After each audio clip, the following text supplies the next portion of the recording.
Hi guys, so today we're here at New Brighton Pier. We're just planning to look around, planning to finish my errands here at work. Kaya dinala ko yung iPad ko with me. Kahit saan naman. Pwede naman dito na lang muna, mas malapit. And yeah, mga ilang days na lang ang natitira sa amin. 3 days na lang. 3 days. Sinusulit na namin guys. Eto na.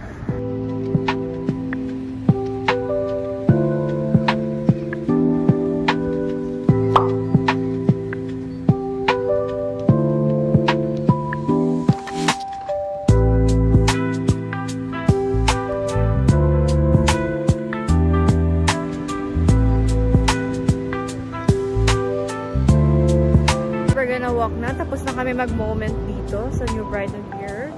Ang ganda guys dito, ang layo ng seashore nila.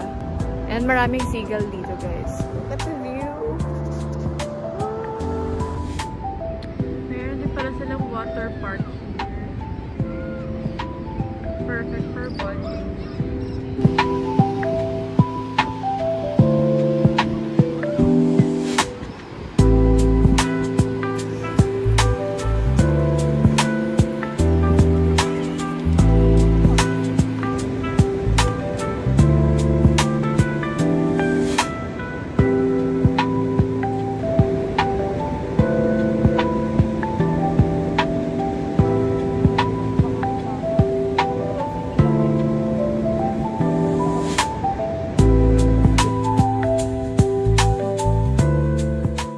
Looks like California guys.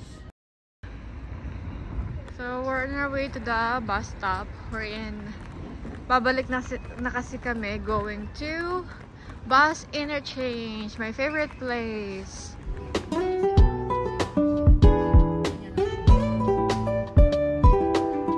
Ano sabi mo? Sabi mo?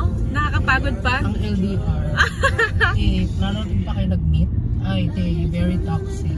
Wala na video! Alam mo, kasi ginanyan ko na. Ano ulit? Ay, sorry. Kaya di-upload mo din. So, ang ganda ng background music namin, no? Goblin. Lakas maka-goblin mamaya pag lusot nito sa ano na. May dagat. Uy, kami lang. Joke lang. So, ngayon mag-golf kami. Ay, hindi pa na-golf. Ano? Bowling. Yeah, we're gonna do bowling sa aking favorite place sa may bus interchange sa may Columbus Street. Galing kami doon kanina. Doon kami dumaan, galing New Brighton.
So, hindi ko na na-vlog ang last few days namin dito sa NZ. It's because in-enjoy na lang namin na masasaya kaming araw. We did billiards sa rock pool and then party. Kahit even last night, I mean 2 times kaming tawid lang kami. 2 2 times kaming nag-rock pool in a week, ha? Kasi talagang nagustuhan namin yung yung vibes doon ba? Kasi may pwede ka mag-party at the same time mag-game and then mag-eat with your friends. Nachos nila, right? Yes. And ngayon, it's our last day. Literal na last day. Pero we woke up early so that we could have our breakfast. After this, mga maybe 10:30, we're gonna travel going to the airport para at least hindi kami malit. Kasi since 2:50 AM ang aming flight today. I mean, 2:50 PM. So, we must be like 3 hours earlier there. And mamimiss namin ang NZ. Salamat sa host namin. Char. Thank you to my friend. Balik kayo ulit sa winter. Siya ang jowain nyo para makaahon kayo sa kahirapan. Hoy! Baka may masayaman to yung mga viewers mo sa akin. Joke lang. So, see you guys! See you guys. So, dito kami ngayon sa New Zealand. Mamaya 10 hours layover sa Hong Kong. Salamat. Breakfast here.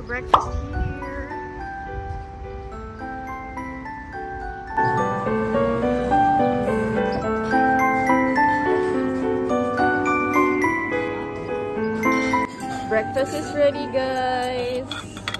Thank you for your treat. Thank you so much.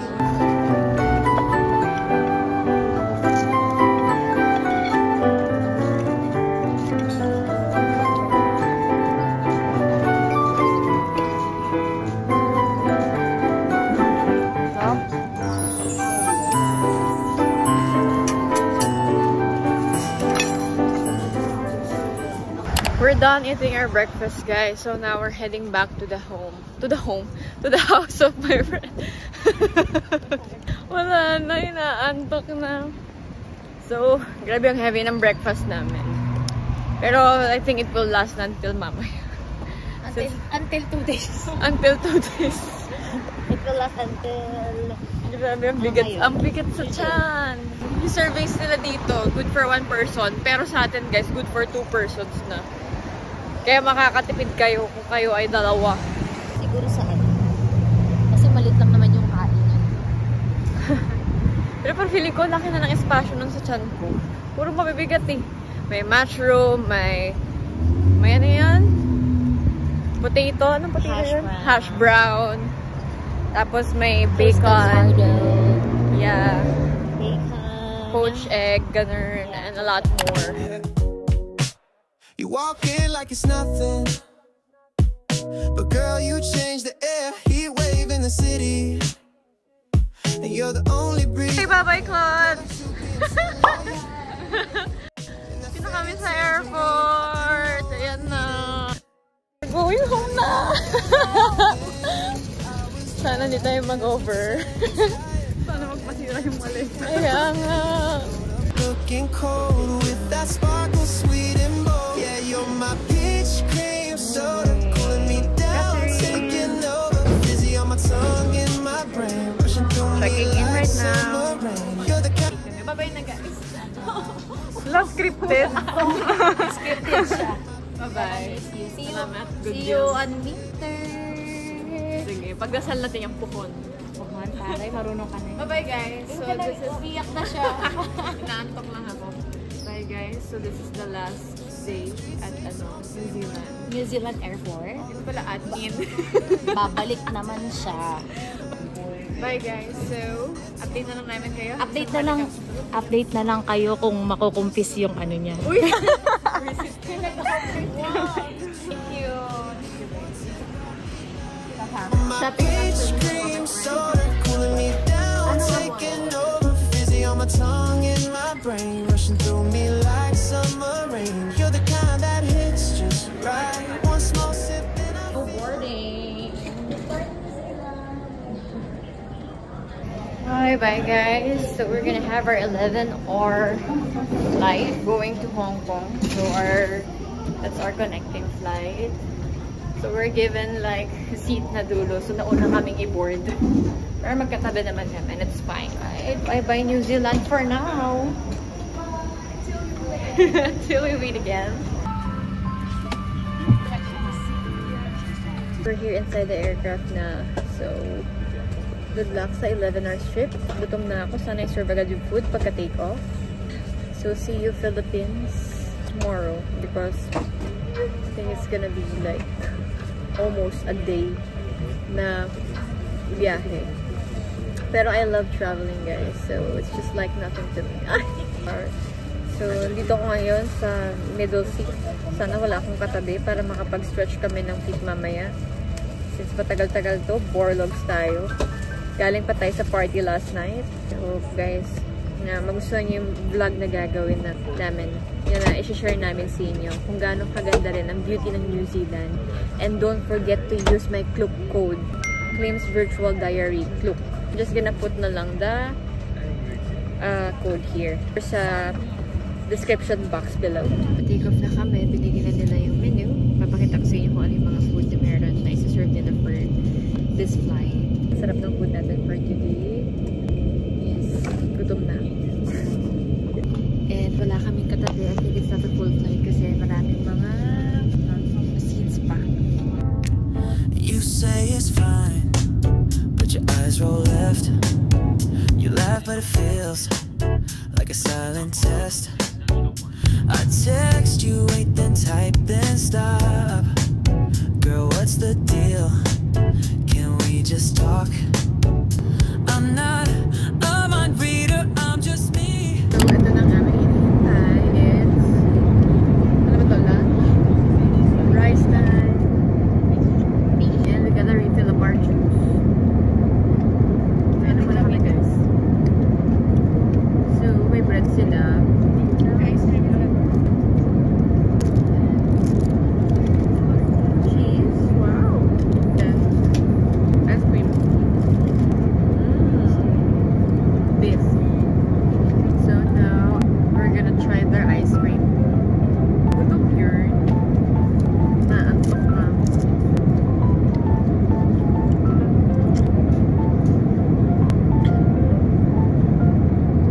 Try natin. So yung bread.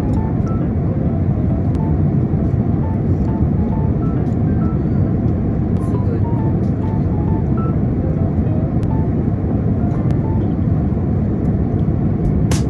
Say what you mean, not poetry. If you're mad, then say you're mad. But don't pretend I'm all that bad. Don't twist your heart into a knot. It's not that deep, or is it not? If you like Our dinner, sabi lang is chicken or meatballs. So chicken na lang sinabi ko. Hindi ko alam kung anong chicken yun. Ito siya, guys. Chicken stir-fried egg. Ah, it's a noodles.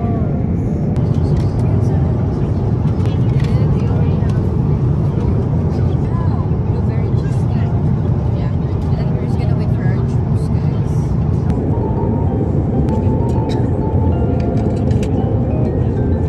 One spread and one apple juice again.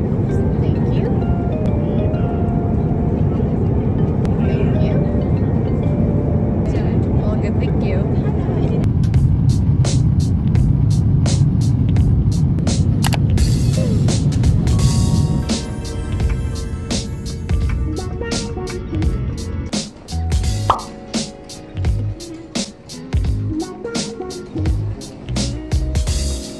Ayan, so we just passed not immigration, yung customs nila. So, ayun, pinabuksan pa ang bag niya, pinabuksan pa ang bag mo. Nahirapan ka pang isara. Nilabas lang ang Charles & Keith niya, tsaka na ano, naka-dust bag kasi, diba? Saka nandun kasi yung strap niya. Oo. Tapos, ayun, dumaan muna kami ito sa Zara. Ang ganda ng mga style ng mga damit nila here, guys. Also that one, for winter, grabe. I love it. Sana meron na yung sa Shein, Sarah. I love it all. Ikot muna kami.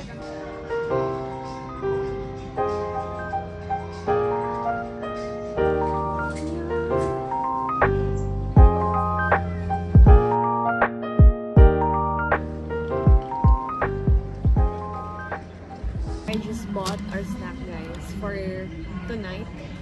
And then mamaya morning, bago kami mag-board, nagpag-breakfast namin para at least hindi kami gutumin. And saka kami mag-try mag-sleep habang nag-aantay Grabe ang 10 hours guys. Nakaka-borlogs talaga. This is one of the snacks that I bought from McDo. Yung favorite kong chicken, mini chicken ng McDo dito sa Hong Kong. Nakakain na naman ako after how many months. Then I ordered Filet-O-Fish. Then ubos na namin ang twister fries nila. Ito yung chicken na kahit walang gravy, masarap pa din. Masarap papakin. Tsaka, konting spicy. Or spicy talaga.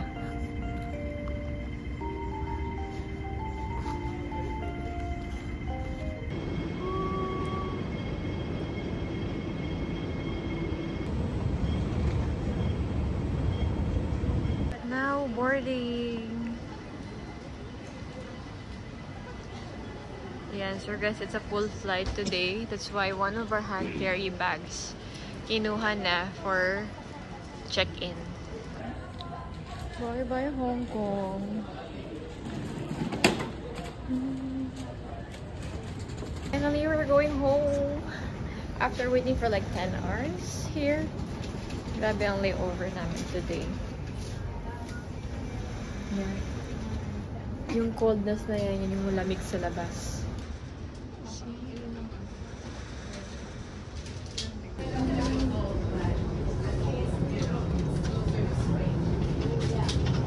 So, pagkapasok pa lang namin, kakaboard lang namin, we saw someone who's very famous.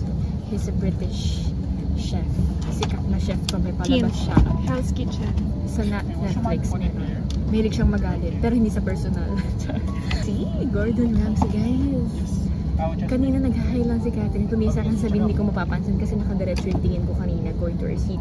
Since this is a small aircraft, hindi magkahiwalay yung business class sa economy. It's like iisa lang din yung dadaanan. And then when nakita na namin si Catherine, parang na-starstruck kami. Sabi ko, hinatian ko talaga sa pag-video ko. Tapos parang hindi ako mapahiya. Gusto ko namin magpa-picture for remembrance. Sabi ko, so ayun. So yun, nalaman na rin ng iba. Bait niya, super bait. Buti nalaman mo hindi ka nagkakamali. Oo, halatang-hata. Tinanggal niya pa yung cup niya guys. Kaya sa photo na ilalagay namin dito, flash mo na lang natin. Guys, sorry sa face namin ha. Mga walang tulog kasi. Parang mga bloated faces. Okay lang yan. Tinanggal niya pa yung cup niya. And then talagang siya pa yung nag-move, lumapit. Like dito lang guys oh. Same lang kami ng hinihingahan. Wag lang akong magsasalita, mami nahihinga ako. Grabe guys. Ayos tong pag-uwi namin. Gising na gising ang diwa ko. Kaya iserve mo ng food. So, here's our breakfast. With butter. We can take this ride wherever it goes. As long as you're with me, I feel at home. Can you tell me why? 'Cause I wanna know. As long as Yay! We're home na! We're home na guys. Si Daddy, sinundo kami. They're back. And our vlog ends here from New Zealand to Philippines.